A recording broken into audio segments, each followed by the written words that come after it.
has taken over. Let's go. It's Ferrall. Coast to coast. Steaks, chicks, stacks. You and I are going to make a lot of money. It's Ferrall, coast to coast.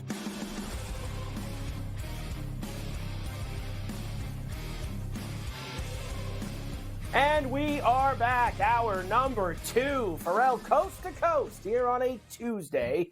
Carver High and Joe Lisi in for Scotty on SportsGrid and SportsGrid Radio. It is great to have everybody with us here today. Before we continue on, Joe, I will actually first quickly tell you that everybody has to get the new SportsGrid app. I just don't understand why you don't have it already. Of course, it is available now both on the iOS and the Play stores. You can track scores and live odds. You can stay up to speed on all the latest content from your favorite hosts, including Joe Lisi, who is absolutely everywhere this time of year. Pro football today, college football today, here on Coast to Coast, nighttime on the radio. He stops and sees K-Dub. He stops and sees everybody, Joe. So make sure you follow him.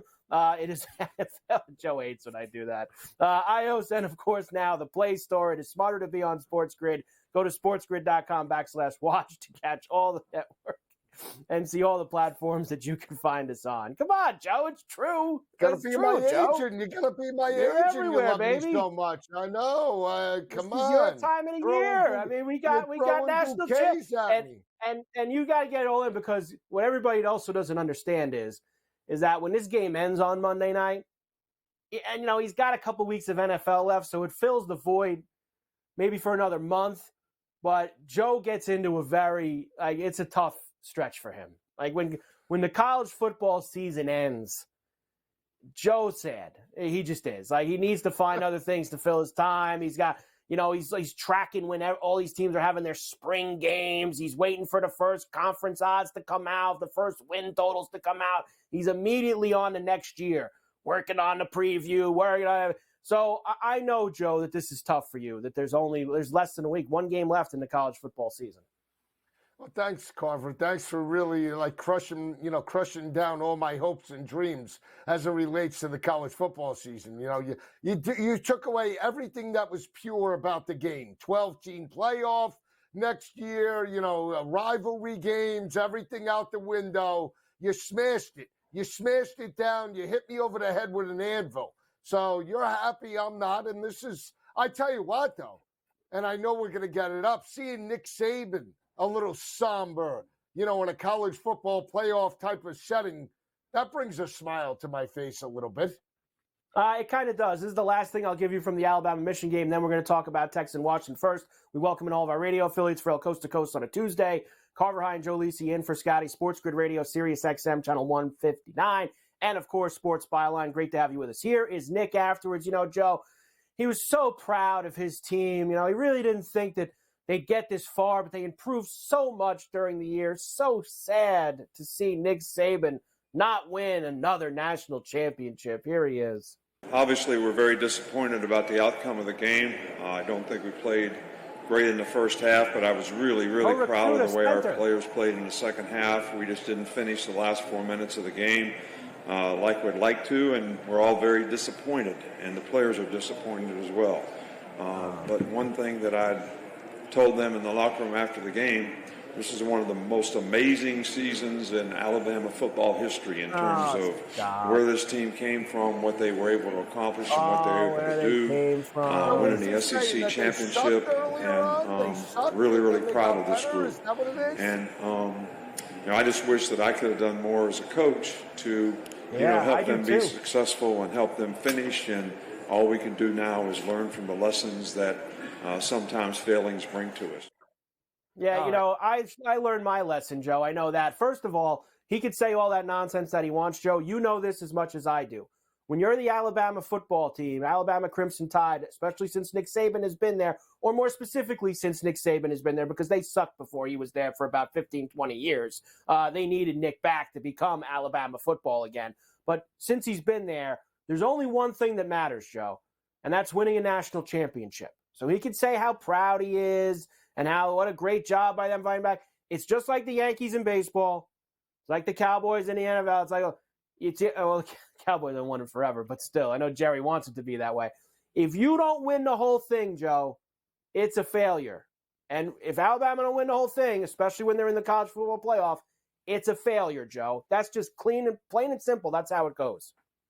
Well, now I'm going to take this opportunity to bash Nick Saban in Alabama. I don't think they were very good this year, and I understand that they were undefeated in the SEC and knocked off Georgia, but they struggled against South Florida as a 33.5-point favorite. It was a 6-3 game at half. They won by 14. They struggled against a 1-7 Arkansas team in the SEC. They won that ball game by 3 as a 20.5-point favorite, and they got an absolute miracle on the Plains in Auburn, a 4th down and 31 that if you ran that play 1,000 times, 999 are falling incomplete. So can we pump the brakes on this magical season? Your offensive line entered this game yesterday, giving up 43 total sacks. Last year, it was only 22. You rushed for 4.3 yards per carry. Last year, it was 5.5.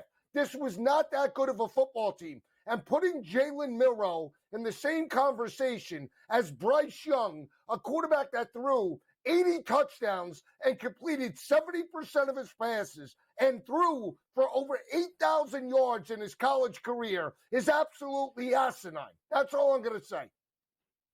I knew I'd get you fired up there, Joe, with that one. I knew we'd get you fired up.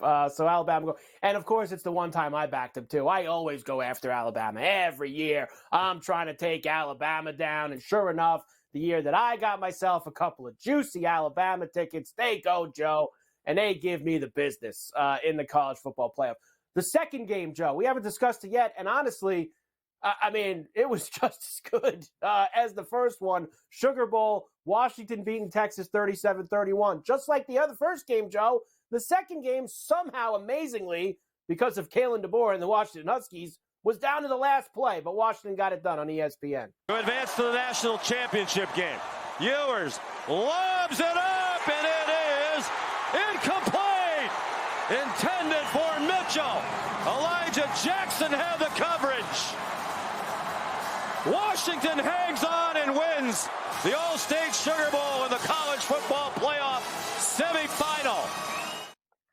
Joe, I know it was exciting for everyone. That game did not need to be that close. All the things that went on in that fourth quarter with DeBoer. In the middle of the fourth quarter, they're running trick plays when they should have been running the clock out. They had a 2-score lead.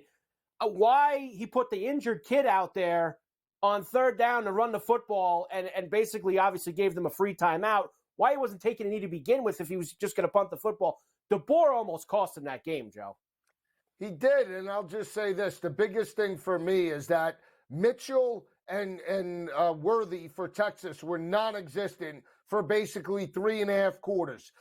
Amazing defensive effort by those cornerbacks in the secondary. That's what won that ball game for Washington.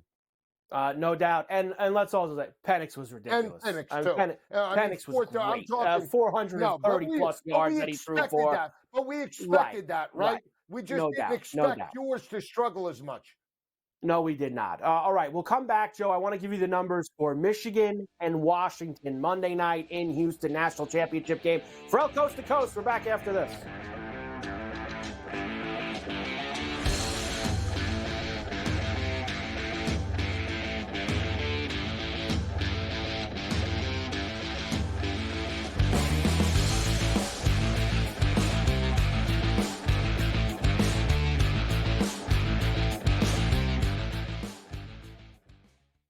Quarterback at quarterback. We're going to lay some juice. We're going to have some dog prices, and we're going to go right in the middle.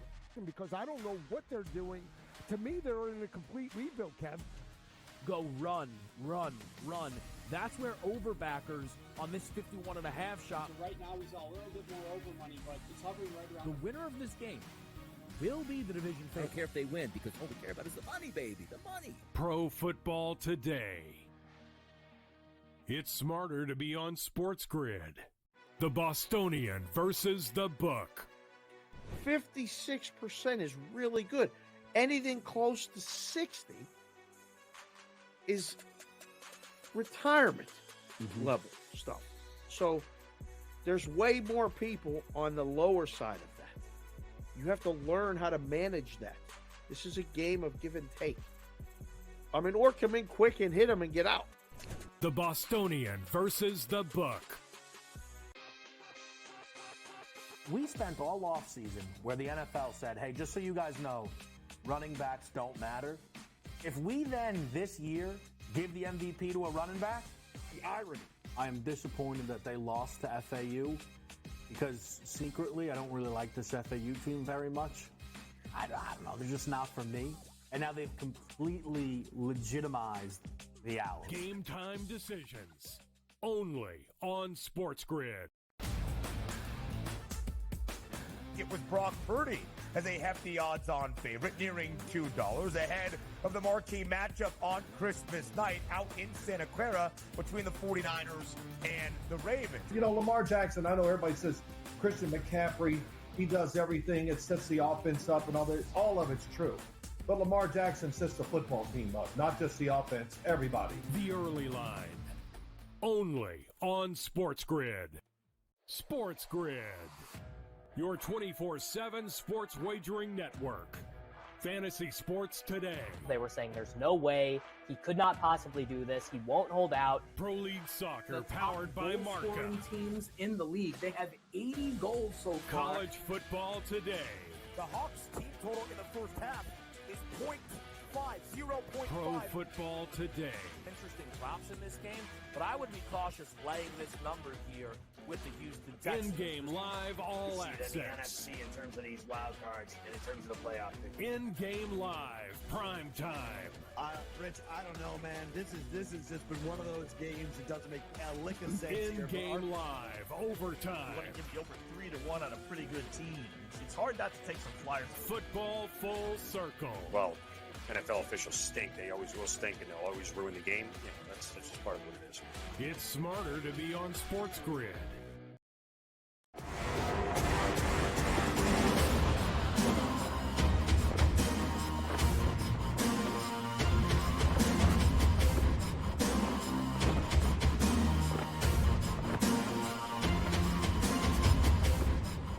And we are back, Ferrall, coast to coast on a Tuesday. Carver High and Joe Lisi in for Scotty on SportsGrid and SportsGrid Radio. Great to have everybody with us here today. All right, Joe. So any other thoughts here? I'm with you with the job that Washington on defense especially. And that kid Muhammad on Washington is great too, Joe. That corner on Washington, he's great. He came out of the game for a little bit. He was banged up also, but when he went back in there, he locked things down. And now, as we look towards Monday now, let's start to turn the page towards here because Michigan and Washington is going to be our matchup. As of right now, -4.5 for Michigan. Open Joe 6.5, quickly down to 4.5. A pretty big total for a Michigan game in the mid-50s, 55.5 right now.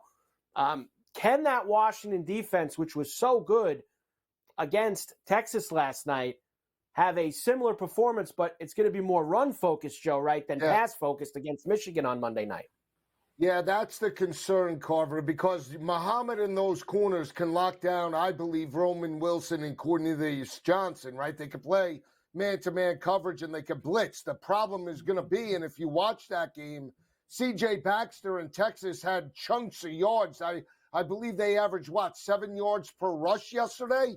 So that is going to be, that if Michigan could run the ball early with Blake Corum, why change with the national championship on the line? If you're winning the line of scrimmage, you don't have to put the ball in the air. You could just run it just the way they did against Penn State and some of the other teams. Now, I will just say, Washington has a funny way of getting teams to play their style, right? That is the one thing I think they're just as good as Michigan.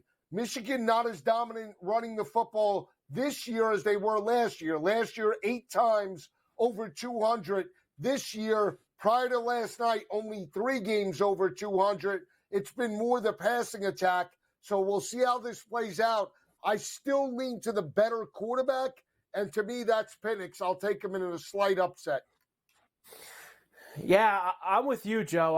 I'm rooting Washington, and it's not just I'm rooting for them. I actually think that they can win the game because every single time that I was told this year that they weren't going to win the game, they did. Every time that they've been dogs this year, they've won outright. That's the kind they have that little special something, Joe, beyond just the fact of that, and whether that's Penix or last year in the Pac-12, a little bit of mojo. How great would that be if the Pac-12 wins a championship as they get completely dissolved into nothing, which would be just another mallet over the head to Kliavkoff with the awful job that he did with that league. But there's something here, Joe. Now, Michigan people are probably saying the same thing. Harbaugh's going to leave, and he's going to go out on top, bringing a title back to the Wolverines, which is a very big possibility as well. I want to know about this, though. 55.5. Like you said, Washington has a knack for bringing teams into their type of game. I don't know if it becomes that type of game, Joe, like it did last night. Can Michigan's offense play that type of game? I'm not sure that they can. Well, they can. I mean, it played out last year, and they lost 51-45 to Max Duggan and TCU. That was the type of game where TCU jumps out to a double-digit lead, forced McCarthy to play from behind, and he couldn't match them score for score. I think that's the recipe. Here's the thing. You'll know in the first 8 minutes. If Blake Corum's running all over the yard, it's a dead under. I'm telling you that right now because Jim Harbaugh is not going to put the ball in the air if he knows he's getting 6 and 7 yards per rush. Going to come down to they're going to have to. If I'm Washington, I don't want to give the football to Michigan first. I want to go out. I want to set the tone, score first, and force that Michigan team to play from behind. If Michigan takes the ball and runs it right down Washington's throat, game on. I think Washington's going to be able to score points, Joe. I do. I think Penix is going to be able to move the football. I know Michigan's defense in their front is very good, but I think he's going to be able to. He's got incredible wide receivers. I know the kid at running back's probably going to be hurt, and he's going to have a problem on Monday night, but I think they're going to be able to throw the football, Joe. It's going to be a fun one. Michigan's title odds opened at 10-1. They were 200. They were plus 200 going into the semis last night, and now they are, of course, moneyline minus 190 to win this game. Alabama beating Michigan eliminated, of course, BetMGM's biggest liability in the futures market, as we knew Alabama was going to be. Yeah, well, they deserve, based off that victory yesterday, to be the favorite. But Washington's right there because I think Michael Penix has been that much more consistent and much more productive than J.J. McCarthy. So, if it comes down to the quarterback, I favor Penix over McCarthy. But this game's going to be won in the interior, and that's where I have a concern. But I'm still going to ride with the Huskies. I'm with you. Because I think the final year of the Pac-12, this is going to be like the final kick between the legs for Kliavkoff and that conference. It's amazing. It truly is, Joe. That's for sure. For Washington, they opened at 30-1. Semifinal, they were plus 650. Now, of course, plus 155 with the money line. Washington winning would be a good outcome for the sports book. I'll tell you what else would be a good outcome for, Joe. My account, it would be a good outcome for. 25-1. 25-1, about 10 minutes before they kicked off against Oregon in Vegas. So 25-1 for me. Isn't that incredible that they had the same odds as Florida State? I mean, that was amazing. I mean, amazing that they had the same. Florida State was 30-1. They were 25-1. Nobody gave them a shot against Oregon. Nobody gave them a shot against Texas, even though they beat Texas last year in the bowl game. And I'll just say this. I know we didn't talk about it, but I thought Sark did a terrible job in terms of second-half adjustments. I mean, as good as the defense was in terms of, I want to say, run. Let me rephrase that. As good as the offensive line and as good as the defense was in the second half, the offensive adjustments, terrible. I mean, they were terrible. He didn't come out with any new formations, no new wrinkles, didn't put his playmakers out in space. I know they scored 21 points in the first half, but no second half adjustments. That's why they lost that game. And I know he kind of, they did one of those quick, 10-second interviews with him after the third quarter, and he said, we just haven't had the ball, which he's right. I mean, they ran 3 plays. Washington ran like 30 in the third quarter. They didn't have the ball at all in that third quarter, but still, Joe, you're 100% right. They didn't make the adjustment. That's the kind of game, Joe, you got to have Worthy more involved in that game. Somehow, some way, he had one catch in 3 quarters. Yeah, that just, you cannot have that whatsoever. He's got to be more involved in that football game. And an interesting offseason for them, right? Because I don't know how much longer Arch going to be sitting around, Joe. And I think it sounds like Ewers wants to come back. So that's going to be a very interesting offseason. And they're moving to the SEC, which also is like, this was like their last shot, Joe, at like a little bit of an easier path to get into this situation, be in the Final Four. Now they got a lot of teams that they're going to not only be jumbled up with, but have to climb over, the Georgias, the Alabamas, etc., to get themselves into the playoff. No, I mean, the level of competitions, I mean, you're not going to be playing Kansas and, Oklahoma. And, I mean, come on, Oklahoma State, that's what I mean. I mean, Oklahoma State's defense was absolutely atrocious in the Big 12 championship game. It's a huge step up from the defensive front as well. There you go, Joe. So we're very fired up for Michigan and Washington. We're going to talk about it a lot between now and Monday night.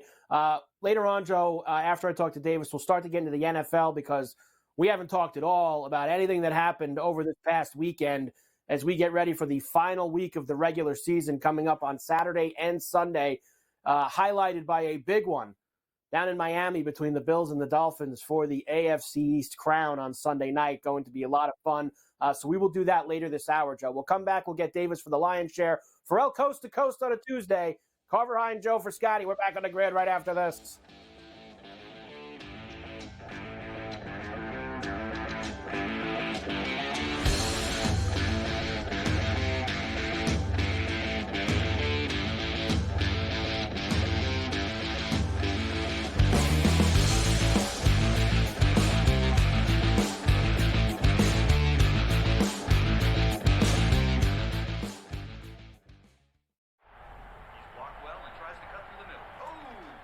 Your gut says Miami is going to win, and you should take the over.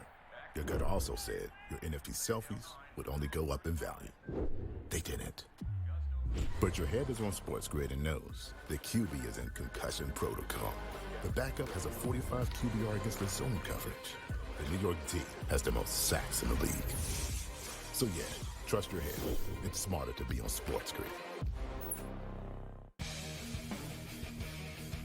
It looked like it was going in. It hit the upright and bounced out and did not go in. There's more scoring in an MLS soccer game than there is this Cotton Bowl. The Chargers didn't know what the hell to do with Staley for years. They're a clown show in Chief. Denver's got this issue, Gabe. Like, the Chiefs must just be sitting there going, wow, what a bunch of brain trust we work with in this division. Sports Rage Late Night, only on SportsGrid. Back! I'm laying the 14.5. And against the number as an underdog this year, meaning when they cover, they win outright. There's a very real chance that this Michigan season is the best chance they will have. Oh, Rocky Top, Tennessee. So, am I just a side better now? I'm right here on Saturday on College Football Today. It's bowl season, baby. College Football Today. It's smarter to be on SportsGrid. Quarterback at quarterback. We're going to lay some juice. We're going to have some dog prices, and we're going to go right in the middle. Because I don't know what they're doing. To me, they're in a complete rebuild, Kev. Go run. That's where overbackers on this 51.5 shot. So right now we saw a little bit more over money, but it's hovering right around. The winner of this game will be the division favorite. I don't care if they win, because all we care about is the money, baby, the money. Pro Football Today. It's smarter to be on SportsGrid. We spent all offseason where the NFL said, hey, just so you guys know, running backs don't matter. If we then this year give the MVP to a running back, the irony. I am disappointed that they lost to FAU because secretly I don't really like this FAU team very much. I don't know. They're just not for me. And now they've completely legitimized the Owls. Game time decisions only on SportsGrid. Yay, congratulations, but the game was over at that point, so another one of those terrible beats. If you had 3.5, 4, even 4.5, this was a 10-point game until the final closing seconds. In-game live, prime time, only on SportsGrid. SportsGrid, the only streaming sports betting network. tips, info, and insights to up your IQ. It's smarter to be on SportsGrid. The brighter the lights, the bigger the stakes. Hunt or be hunted. Know your prey.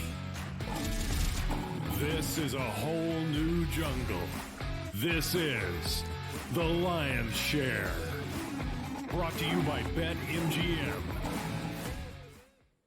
And we are back. Ferrall, coast to coast on a Tuesday. Carver High in for Scotty on SportsGrid and SportsGrid Radio. Great to have everybody with us here today. BetMGM has you set up a $1,500 first bet offer. This is for all new BetMGM Sportsbook account users. You got to download the BetMGM Sportsbook app on iOS or Android or visit BetMGM.com. Sign up and use the bonus code SG1500 and deposit at least $10 into your BetMGM Sportsbook account. Place your first wager and receive up to $1,500 back in bonus bets if the bet loses. If the bet does lose, your bonus bets will be available once your initial wager is settled. That is BetMGM's first bet offer, $1,500. Make sure you use bonus code SG1500. It is time for the Lion's Share, brought to you by BetMGM. And, of course, Davis Maddock is with us every day here on C2C. Fantasy Sports Today on Saturday mornings as well here on the grid. Davis, good to see you. As always, my man, Happy New Year. And welcome to 2024, my man, the first episode of C2C of this new year. Before we get into your plays, I want the count, Davis. Here we go. Playoffs are over. You were in a billion leagues. How many championships? How many rings do we have on the finger here, Davis, after last week? For this year, I got a whole hand. I have a whole hand of championships. Nice. I ran pretty bad in the semifinals week. I lost in some spots where I was a huge favorite.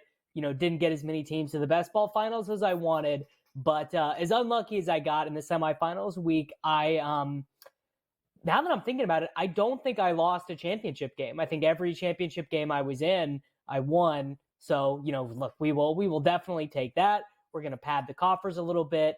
We are, obviously we're already looking forward to 2024. I'm thinking about draft prospects and Brock Bowers and where's Michael Penix going to get drafted. But it feels good to be where we're at right now. I already saw you're wondering who's going to be the first tight end off the board. I think you tweeted that last week. It's definitely Laporta who's after him. Great job. I ran at a 50% clip this year, Davis. 2 leagues, 1 championship this weekend, despite subpar performances from Christian McCaffrey and Josh Allen. I was still able to get, although Allen did have rushing touchdowns, so it's hard to get upset when a guy has a couple rushing touchdowns at quarterback. So we did get ourselves a victory there. Week 18 now. Is there anything here, Davis? Are you in any that go this far into this last week? Or there's still, there's some do full season. I know that there's a lot of stuff maybe to still be decided this week. Yeah, I'm in a survivor pool that is still active. It's a huge pool, right? So I think we had over 3,000. It's a weird pool though, where it's not done. There are no spreads involved, and you can use a team twice. So it's just a very bizarre pool. It's huge. I think there's over 5,000 entrants at the beginning. So it runs all the way. I think there is 20 teams left in it right now. And me and my buddy have an entry here. And that's, so I don't know. I don't know what we are going to do this week. But yeah, there's plenty of stuff to be decided. And of course, we're going to be betting on these games. We are going to be playing. There are plenty of playoff fantasy contests out there. And I will be, my eyes are going to be locked on that Bills and Dolphins game. Your Buffalo Bills. I'll be honest, Carver, as a Chiefs fan, I would much rather them just not be in the playoffs at all. I would much prefer it to be the Steelers. I do not want your boys to make it. How have you? That is pretty bizarre. And me and Joe didn't really get to talk about this yet today because we did so much with the college football. How bizarre is it that a team can be the 2 seed, have 2 home games in the playoffs potentially, or be completely out? Like, there's no middle ground. Like, that, there's potentially no middle ground. That is so bizarre to see that. And I guess that just kind of speaks to the kind of year that it's been in the NFL, where they could go into a scenario on Sunday night if Pittsburgh and Jacksonville win. that they're either completely out or the 2. That's strange, Davis. It is very bizarre. I mean, so as it sits right now, I don't think this has ever happened before in the NFL, where it's either you win the division or you're out. And it feels kind of crazy because just like in your head, you're like, the Bills have won 10 games. How is this possible? But obviously we have a bunch of teams sitting there at 9 wins, and then you get into like tiebreakers and this and that and the other thing. We should all just be mad at the NFL for letting the Steelers get to 9 wins, because who wants the Steelers in the playoffs? I don't think the Steelers want to be in the playoffs. That's the tricky thing for me, and we'll probably do more of this like on Friday. But like everybody thinks that Harbaugh is just going to sit everybody on Saturday. I don't think that's his way. Like I don't think he wants his guy. He's done this too many times now since he's been in Baltimore, where he's had the one. I don't think he wants his guys not playing for 3 weeks. Now, the guys who have serious injuries like Zay Flowers, who's been nursing injuries, obviously they're not going to play. But I don't think he wants Lamar Jackson on the shelf for 3 weeks, Davis. I think he's going to play at least a half. I think he will play a bit. I don't know. I mean, I guess it'll kind of depend. It'll maybe be one of those things where maybe he like takes a hit early and Harbaugh's like, I don't know. But I do know that it is absolutely one of those spots where these teams do not like each other. Probably one of the, top 3 rivalries in the NFL, probably, I think you'd say. Steelers, Ravens, like there's a lot of history here. The Steelers totally beat up the Ravens earlier in the year. That's kind of another interesting thing is, do they want Lamar to play a little bit to pad his numbers so he can win MVP? I mean, not that it would really impact the voters, but I don't know. It is kind of one of those interesting things. I think you're right. They definitely do want to win. Well, I think Harbaugh also, as fierce of rivals as they are, you don't think Harbaugh and the Ravens are sitting in their office this week thinking the same thing me and you were just talking about? We could have Josh Allen and the Bills out of the playoffs potentially if we lose it, and instead the Steelers would be in. Not even though they'd have the bye and wouldn't be playing these teams, it's down the road stuff that you think about. Like, we can get them out potentially if they lost to Miami and never have to deal with them. So I think a lot of that backroom stuff does go on. Let's get to tonight, Davis, the lion's share, your plays, NBA. And we'll start with what I would say is absolutely the game of the night in the NBA, and that is Boston heading to OKC to take on the Thunder. Right now, this has dipped down to 3.5 for the Celtics. Road favorites, 239.5 the total. Yep, I am on the Oklahoma City side here. Honestly, it's not even really about not liking Boston. I mean, obviously, I think Boston is an incredible team. They played so well. They also are, best I can tell, no injuries on the report right now. So no rest. Porzingis, Horford, all these guys are playing. I'm on the Thunder side, though, for a couple reasons. The first is Chet is really going to make Porzingis and Horford work.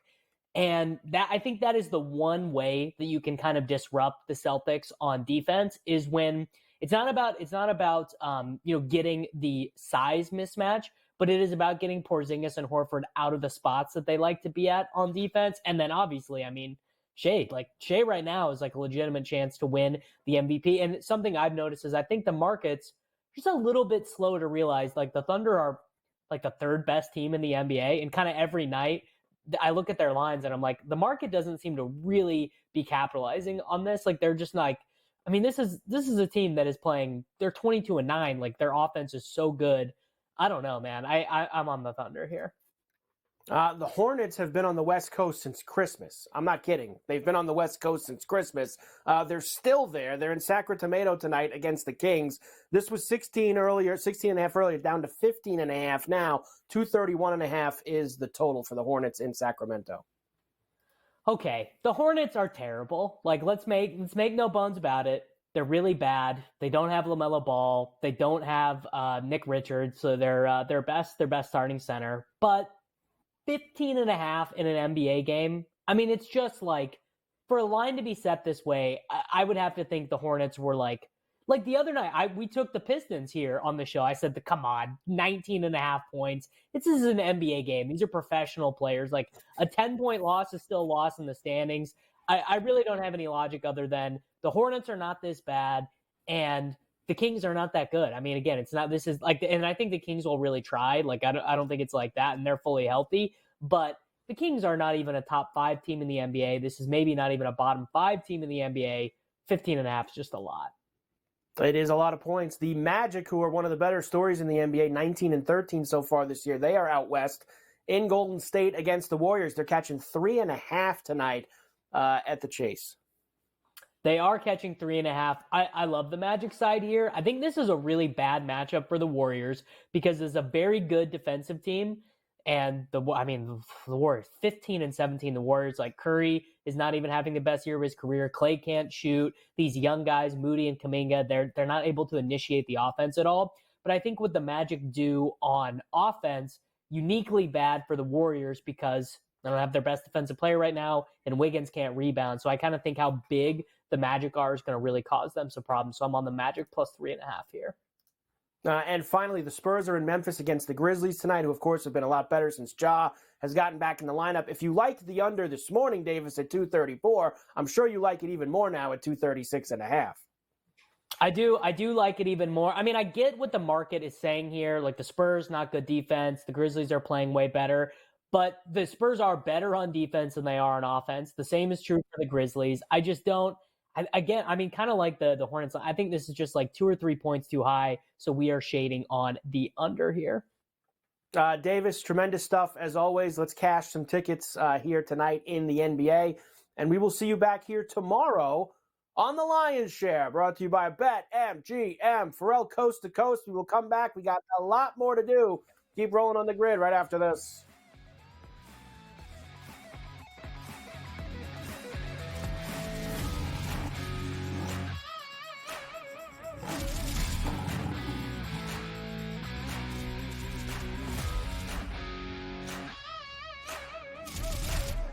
The Lion's Share, presented by BetMGM.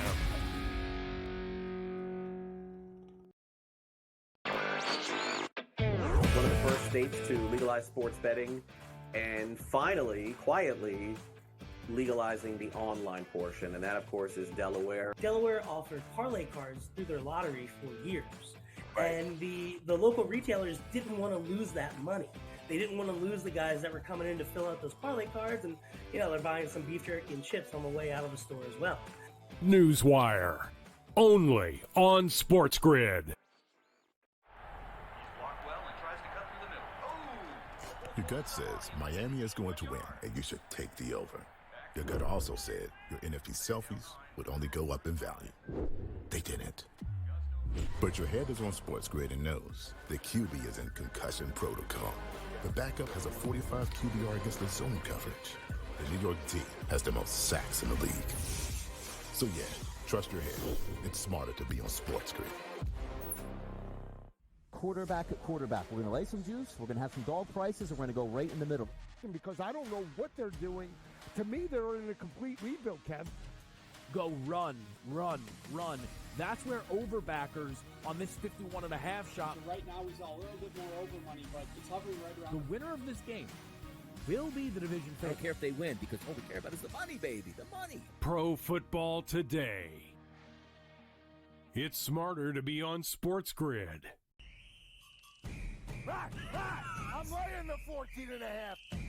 And against the number as an underdog this year, meaning when they cover, they went out by beat. There's a very real chance that this Michigan season is the best chance they will have. Oh, Rocky Top, Tennessee. So, am I just a side better now? I'm right here on Saturday on College Football Today. It's bowl season, baby. College football today. It's smarter to be on SportsGrid. SportsGrid, your 24/7 sports wagering network. Fantasy sports today. They were saying there's no way he could not possibly do this. He won't hold out. Pro League Soccer, powered by Marca. Scoring teams in the league. They have 80 goals so far. College football today. The Hawks team total in the first half is 0.5. Pro Football Today. Interesting props in this game, but I would be cautious laying this number here with the Houston Texans. In-game live all access. In the NFC in terms of these wild cards and in terms of the playoff picture. In-game live, prime time. Rich, I don't know, man. This has just been one of those games that doesn't make a lick of sense. In-game live, overtime. You want to give the over 3-1 on a pretty good team. It's hard not to take some flyers. Football full circle. Well, NFL officials stink. They always will stink, and they'll always ruin the game. You know, that's just part of what it is. It's smarter to be on SportsGrid.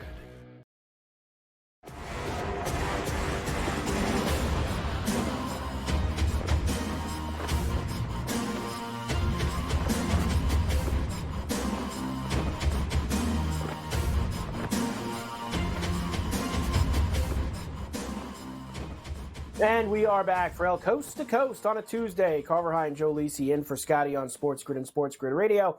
Great to have everybody with us here today. All right, Joe, we have not gotten to discuss any of this NFL yet from this past weekend. Of course, we weren't here yesterday. We haven't talked. Me and you haven't really discussed this at all. We've been so college football crazy here for the last 36 hours. But there is only one game left in the regular season, Joe. Week 18 this week, doubleheader on Saturday. Full slate on Sunday, of course, culminating with the final game of the regular season, which will be Sunday night in Miami between the Bills and the Dolphins for the AFC East title. Let me just show you. Let's do the AFC first, Joe. Let me show you what we are looking at here going into this weekend. Of course, the Ravens have locked it up after smashing the Dolphins on Sunday in Baltimore. They're 13-3. They're the 1. Miami's the 2 for now. They're 11-5. We just told you they play the Bills for the division. The Chiefs are locked in at the 3. The Jaguars, Colts, and Texans can all still win the AFC South, all three of them with 9-7 records at this moment. Cleveland is locked in as the 5 seed. They will play whoever ends up winning that AFC South on Wild Card Weekend. The Steelers have a pulse, Joe. They need a win on Saturday against Baltimore, and then either the Jaguars or the Bills to lose on Sunday. So a lot of balls in the air, Joe, for the AFC as we get ready for this weekend. Yeah, it's incredible. I mean, that Cleveland Brown team has done, amazing things this year with Joe Flacco. I mean, stepped up. I mean, aren't they 11-5, or am I mistaken? They're still 10-6. They are 11-5, Joe. They are. That is they're 11-5. I just want, but I mean, I like them. I mean, big picture with Joe Flacco, legitimately, they have a great shot. I'll just say that the way that defense is playing. Carver, it's going to come down to my Dolphins and your Bills. And let me just say this. I have no confidence in the Miami Dolphins. Can Mike McDaniel, just step up and recognize, stop trying to bash Dan Marino for his records, okay? Why don't you just concentrate on getting your defense ready? Because whenever they step up in a big spot, they break like Glass Joe, okay? You want me to go through the games? Buffalo in terms of Orchard Park, when they went on the road against the Eagles, and then they get smashed by Lamar Jackson and Baltimore. How many did they put up? I turned it off after 56. It was disgusting. And I picked the Ravens, but I didn't think it would be that bad. I thought the funniest part, Joe, was there was obviously people, Miami fans, who were upset that the Ravens were throwing touchdowns to Charlie Kohler at the end of that game. Meanwhile, you can't do that, Joe, when you rang 70 on a team earlier in the year, and you had Mike White throwing 70-yard touchdowns in that game. So you can't have it both ways, Joe. The main thing that came out of that game was this. Why you had Chubb out there at the end of that football game, and now Chubb's finished. And like you said, this is a very banged-up Dolphin unit. But that's the way the NFL goes, Joe. All of these teams get injuries. And what changes when you get to January is who's getting their biggest injuries now and who had their biggest injuries in September and October. That's kind of how the cookie crumbles. And while the Dolphins were smashing everybody in September, October, November, they didn't have any injuries, thankfully for them. Nobody was hurt. And now the injury bug has hit them. I'll just take the team they're playing Sunday night as an example. The Bills got ravaged in October. They lost Milano. They lost Trey White. They lost all these guys. They've solidified the pieces that they have to get to this point to where they're now playing better football. Although I don't know if you watched some of that tape against New England on Sunday, maybe that's not exactly the case, but it's just kind of the way the league goes. The Niners had a banged-up period of the year. Now, McCaffrey's banged up again, but that's kind of the way it works, Joe. And here's the one thing I don't like about Sunday night. Everybody has already penciled the Bills in, which bothers me, as you know. I don't like seeing that. Everybody, they're 3-point favorites on the road. Miami's too hurt. Miami doesn't have this. Miami doesn't have that. I think we've seen enough games from the Bills here, and I know they've won 4 in a row to get into this spot. We've seen enough games where they can get very sleepy and sloppy in some of these games. I don't think they will on Sunday night, but let's not just completely set it in stone that they're beating Miami in this game. I'm not. Well, they're a bad road team. They've only won 2 road games all year long, if I'm not mistaken. Their victory over L.A. was their second, right? They lost to Jacksonville on the road. They actually 3. They have 3 now, I believe, right? Kansas City, L.A., but they're still like 3-5 on the road or on a neutral field, I believe. They were 1-4 in the middle part of the season, Carver, right? So again, they're erratic. And when you're a 12.5-point favorite against Easton Stick in L.A., and you go there and they push you to the limit in the fourth quarter, that's a cause of concern. They are 3-4 on the road, Joe. 3-4 on the road. Okay. 3-4. They won in Washington in early in the year. That was the third win. 31-0. 31. Right. Yeah. That was the one that they won. So, yeah. I mean, under 500 is not good for an AFC championship run. You know that as well as anybody, but they're playing their best at the end of the regular season. If Miami could shut down the run, they'll win the ball game, but that's a huge if, Carver. There's no way I have any confidence in that front seven.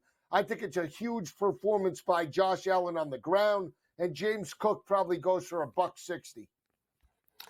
Josh Allen's last 11 games against the Dolphins, he's 10-1. That includes a win in the playoffs last year, a game that they actually probably should have lost. He was named AFC Player of the Week 5 times. He's thrown for 3,100 yards, 32 touchdowns, and 5 picks in his last in those 11 games against the Dolphins. His last 11 times out. Wow, Joe. Is McDaniel going to be showboating? He drives me nuts too. He has no problem smashing the Billy Club.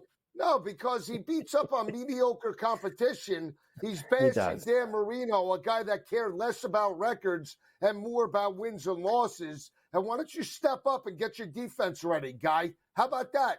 You know, Joe, whenever he's got what? No, I'm just. I know why you're upset. You're a Dolphin fan, but you're a Dolphin fan from being a kid. You're not as much. It's like you're older now. You're not as attached to the team as you were you're younger. But when somebody from this generation of a team that you're not as attached to takes swipes at someone you were attached to when you were younger, that gets you upset. So you don't like anybody going after Dan. And I tell you what, I hope I have an opportunity to interview him in the future, because I'll tell him flat out, you're gutless defense that can't stop anybody. You keep wanting to bash one of the icons of our franchise. You're gutless. Why don't you step up and make a tackle, Miami?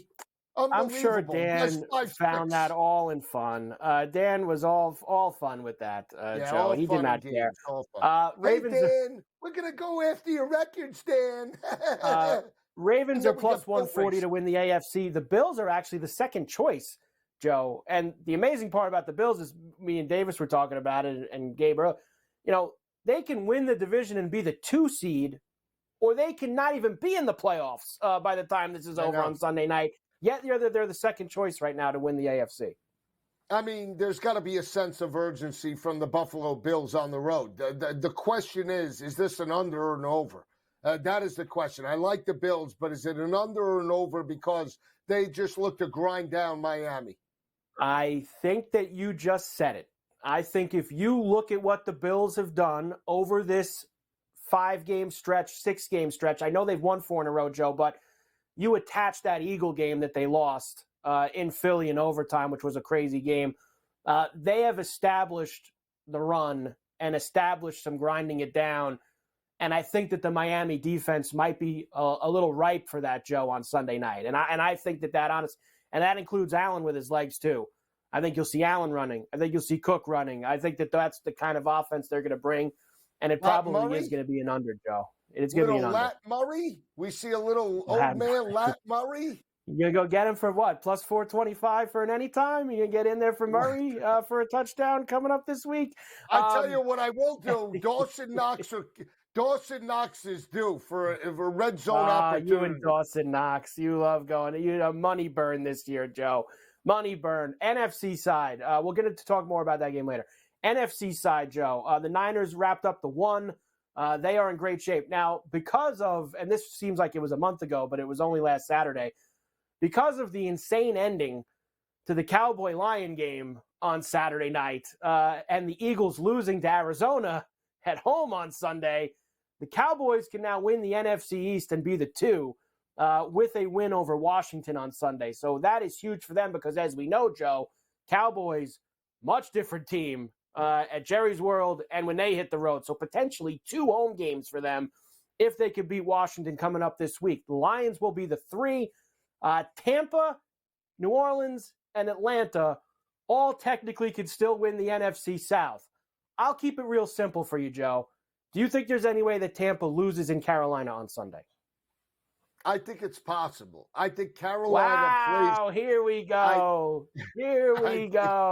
I think Carolina plays Tampa very tough. The first game was 21-18. Bryce Young had one of his better. There's certain franchises that just play well against Tampa. We talk about New Orleans, going to Tampa. They always step up in Tampa, right? And they get the outright win to keep their hopes alive. Tampa struggles typically against Carolina.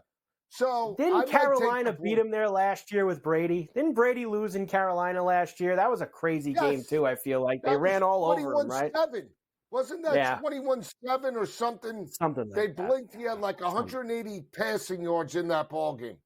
Yeah. All I know is I'm going to be taking the points. Old man Baker. Baker. Baker. The Packers win against the Bears, and they are in, Joe, for that last wild card in the NFC. But as you know, you're the biggest Justin Fields defender out there. Bears have probably played their best football in years down the stretch here. And I think just like last year, that's going to be a very difficult game for the Packers to win on Sunday at home. I think they smash them. And I'm talking a little. Smash the Bears? You think they smash them? Oh, now it's smash the Bears. We all love Justin Fields. I love it. I'm sitting on an NFC championship for Green Bay and Jordan Love. So I have them in the LA Rams. 45. So here we go. So now you're letting the futures do the talking. That's what's going on. You're letting the futures do the talking. Well, That's what you're doing. Of course I want Green Bay to get letting in. the futures do the talking. Billy Club special. Smash the them. Billy Club special for you. They let the futures. The Niners are minus 125 to win the NFC. The Cowboys now are plus 350. Eagles plus 550. Lions 9-1. Everyone else 30-1 or longer. You have Ram and Packer tickets, as you just said, to win the NFC. So they fall into that longer category. I tell you what, Rams are playing as good. I know they got pushed to the limit by Tyrod Taylor, but they got a Super Bowl winning quarterback, a Super Bowl winning coach, and that wide receiver. I'm serious. McVay, Kyron Williams, Puka Nacua, and Cooper Kupp. Keep an eye out. With the right matchup, they can knock off some people. I brought this up to you last week, and if the season ended today, that would be the matchup. I'm drooling, Joe, for that potential Lion-Ram game in Detroit. Stafford going back to Detroit, their best team in 30 years. He could go in and ruin the party for the Lions. I think that would be a great game and a lot of build-up and drama and storylines. I hope that we get the Rams and the Lions next week on Wild Card Weekend. All right, Joe, we'll come back. We will do This Day in Sports at the top of the hour. I'll get into some other things with you with the NFL. Ferrall, Coast to Coast, we're back after this.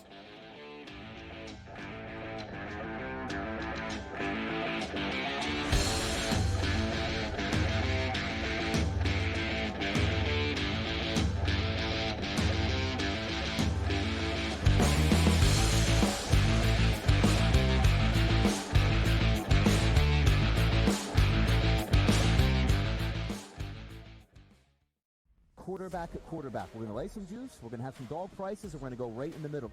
Because I don't know what they're doing. To me, they're in a complete rebuild, Kev. Go run. That's where overbackers on this 51.5 shot. So right now, we saw a little bit more over money, but it's hovering right around. The winner of this game will be the division I favorite. don't care if they win because all we care about is the money, baby, the money. Pro Football Today. It's smarter to be on SportsGrid. The Bostonian versus the book. 56% is really good. Anything close to 60 is retirement level stuff. So there's way more people on the lower side of that. You have to learn how to manage that. This is a game of give and take. I mean, or come in quick and hit them and get out. The Bostonian versus the book. We spent all offseason where the NFL said, hey, just so you guys know, running backs don't matter. If we then this year give the MVP to a running back, the irony. I am disappointed that they lost to FAU because secretly I don't really like this FAU team very much. I don't know. They're just not for me.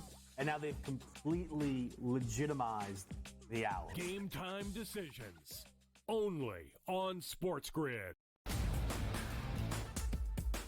It was Brock Purdy as a hefty odds-on favorite, nearing $2 ahead of the marquee matchup on Christmas night out in Santa Clara between the 49ers and the Ravens. You know, Lamar Jackson, I know everybody says Christian McCaffrey, he does everything. It sets the offense up and all that. All of it's true. But Lamar Jackson sets the football team up, not just the offense, everybody. The early line.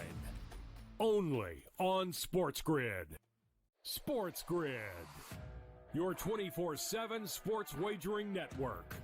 Fantasy Sports Today. They were saying there's no way he could not possibly do this. He won't hold out. Pro League Soccer powered by Marca. Scoring teams in the league. They have 80 goals so far. College Football Today. The Hawks team total in the first half is 0.5. Pro Football Today. Interesting props in this game, but I would be cautious laying this number here with the Houston Texans. In-game live all You see it in the access. NFC in terms of these wild cards and in terms of the playoff picture. In-game live prime time. Rich, I don't know, man. This has just been one of those games that doesn't make a lick of sense here. In-game live overtime. You want to give you over 3-1 on a pretty good team. It's hard not to take some flyers. Football full circle. Well, NFL officials stink. They always will stink, and they'll always ruin the game. You know, that's just part of what it is. It's smarter to be on SportsGrid.